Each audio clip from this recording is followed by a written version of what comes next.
Imagine knowing that every possible decision you could make would ultimately impede your doom. And picture that no matter what, people will vilify you absolutely.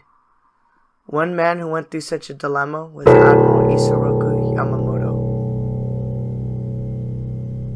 Admiral Yamamoto was the commander-in-chief of the Japanese Combined Fleet and an admiral of the Imperial Japanese Navy, which committed atrocities and unspeakable war crimes across the Pacific.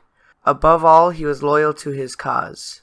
Admiral Yamamoto was far ahead of his time, and isn't at all the cold, calculating tactician that history makes him out to be. He was a father of four and a devoted husband. He enjoyed casually drinking and gambling in his spare time. He was reportedly very energetic and up at late hours of the night. Despite the multitudes of deaths he caused indirectly, he was still human.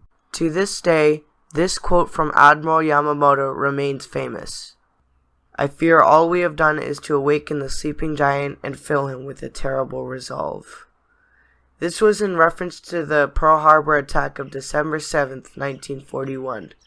There are other quotes that showed his reluctance to go to war with the U.S., such as when he said, "To invade the United States would prove most difficult, because behind every blade of grass is an American with a rifle." Admiral Yamamoto essentially had his hand forced by his superiors to attack the U.S., as if he didn't, he'd be a traitor to his homeland. He likely knew better than anybody that Japan would lose the war, given his position. Therefore, he fought for his country knowing he'd probably fail, and therefore knowing he died dishonored and with a legacy written by the other side of history. Due to the fact that he came from a line of samurai, it can be reasonably speculated that dying with dishonor was one of his greatest fears. Admiral Yamamoto was an honorable man who was doomed to his dire circumstances.